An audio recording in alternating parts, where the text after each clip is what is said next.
Cette vidéo est dédiée à toutes les personnes qui utilisent des outils sur batterie, peu importe la marque. Vous êtes nombreux à vous poser la question, à savoir, quelle batterie en capacité mettre sur mon outil en fonction de son utilisation. À savoir qu'une machine comme ça, ouf, une machine de ce type n'a pas besoin du même type de batterie. Ou même celle-ci. Je vais rentrer un peu plus dans les détails pour vous expliquer pour que ça soit le plus clair possible. Une batterie, c'est pas seulement une tension et une capacité. C'est beaucoup plus compliqué que ça. Il y en a beaucoup qui pensent que c'est juste une capacité et une durée d'utilisation, mais pas que. Je vais vous montrer un petit peu le raisonnement du fonctionnement d'une batterie.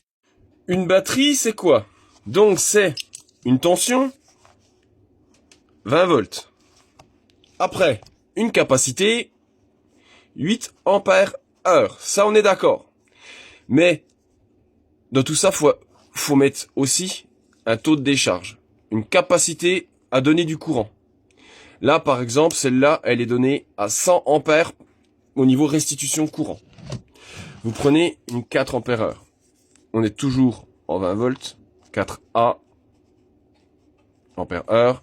Restitution de courant, on est à 50 A. Vous prenez une batterie. Je vais vous les faire toutes comme ça sera plus simple. Là, vous prenez, je me déplace.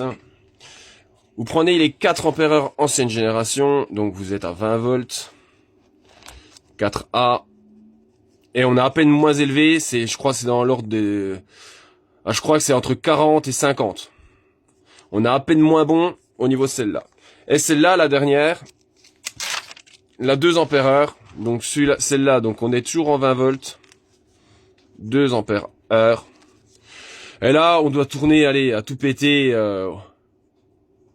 20-30 en fonction des accus. Mais ça sera vraiment le max qu'elle pourra donner. Moi, j'ai fait ma petite investigation. J'ai pris cet adaptateur-là avec un fil qui est ici et j'ai pris ma pince ampère-métrique et j'ai pris l'outil. J'ai mis ma pince, je l'ai mis en utilisation et je l'ai fait forcer. Ça m'a permis de voir en fait le courant qu'il me faut lors de son utilisation quand il force. Par exemple, si vous prenez cette meuleuse là, vous la faites forcer. On tourne aux alentours de 50-60 ampères de courant de décharge. Donc si vous suivez ce que j'ai écrit, ça veut dire que celle-là, vous pouvez l'oublier. Celle-là, elle va fonctionner, mais vraiment quand elle sera en capacité maximale. Et ça, c'est un truc que je vais vous expliquer juste après par rapport à la capacité maximale et le taux de décharge. Celle-là, c'est pareil, elle va être efficace au début de son utilisation. Et celle-là, elle va être efficace quasiment sur les 3/4 de son utilisation. Pourquoi juste au début de son utilisation pour celle-là et pas celle-là? Celle-là, vous avez bien compris que on a entre 20 et 30 en taux de décharge. Celle-là, avec ça qui tourne à 60, vous allez pouvoir la faire fonctionner en appuyant gentiment, mais dès que vous allez appuyer à peine trop fort, l'outil va dépasser le taux de décharge maximal de la batterie et au bout de 2 secondes, ça va couper. Pareil pour la clé à choc. Pareil pour votre visseuse à choc. Et c'est pour ça qu'en fait, vous la faites forcer votre visseuse à choc, c'est pour ça qu'elle s'arrête. Parce que la carte de l'outil est en train de dire, mais attendez, j'ai pas ce qu'il me faut là, donc j'arrête. Le taux de décharge que vous avez, là, 50 ampères, il suit ça en fait. C'est un calcul à faire. Je sais même pas si on peut le faire personnellement, mais bon, moi je ne sais pas le faire. Il y en a sûrement qui diront peut-être en commentaire comment le faire. Si vous chutez à 3 ampères de capacité, parce qu'elle se vide, là vous chutez aussi, vous arrivez à 40, par exemple. Là, si vous chutez à 2 de capacité, vous chutez à la moitié, ainsi de suite, ça suit. Et c'est pour ça que la 8 ampères heure est la plus conseillée, parce que là, celle-là, même quand elle arrive à la moitié de sa capacité, à 50%, quand il lui reste encore 4 ampères heure de capacité, vous avez encore 50 ampères de taux de décharge. En fait, tout ça, je l'ai appris il y a une dizaine d'années avec les batteries LiPo. Pour le calcul, je viens de m'en souvenir, c'est un calcul à faire avec le nombre de C de taux de décharge. Sauf que là, sur ces batteries-là, on ne les a pas. Les LiPo, c'est très facile parce qu'en fait, c'est la capacité avec le nombre de C. Là, je viens d'en retrouver une. Vous voyez celle-là, par exemple, c'est une 5000 mAh 40 C. Et en fait, pour savoir le taux de décharge de ce type de batterie, ça se floue, Vous prenez le 5 et vous le multipliez par 40. Ça veut dire que ces batteries-là ont 200 ampères de taux de décharge. Mais bon, sur les batteries d'outils, en fait, il ne précise pas ce nombre de C. C'est dommage. Si les fabricants indiquaient le nombre de C de taux de décharge sur les batteries, on pourrait savoir quelle batterie ou une autre sera plus performante.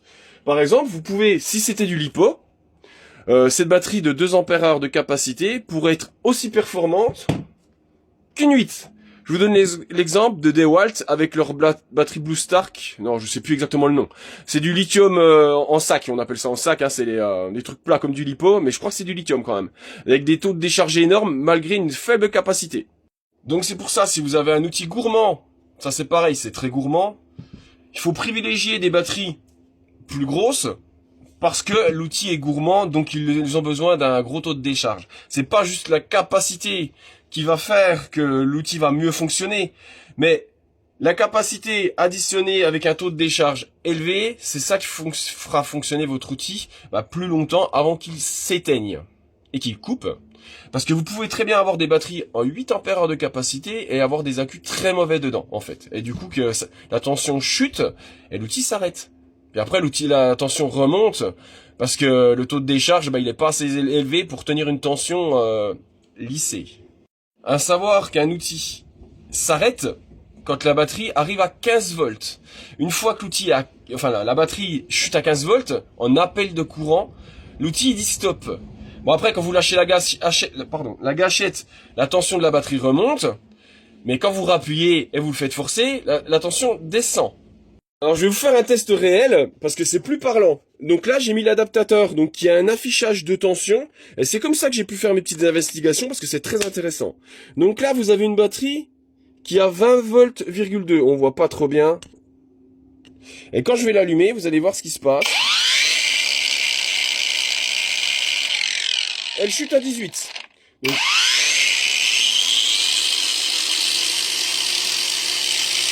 16,6.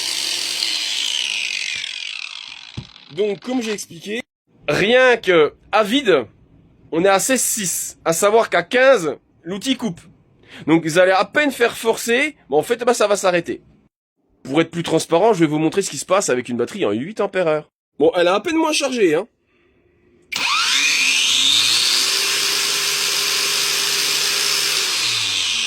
Là, vous pouvez voir, voilà, hein. La vidéo parle d'elle-même, ça chute quasiment pas. Déjà, si la tension ne chute pas, vous avez plus de performance. Et la batterie, l'outil va pas couper toutes les 3 secondes. Et ça, c'est valable pour toutes les marques. Il y a DeWalt qui essaient de sortir un peu du lot avec leur batterie Power Stark, mais elles sont tellement chères que je pense qu'il n'y a pas beaucoup de personnes qui les achètent. Si vous voulez d'autres détails, n'hésitez pas à me contacter. Allez, tchuss, ou faire une petite question. Allez, bonne journée à tous.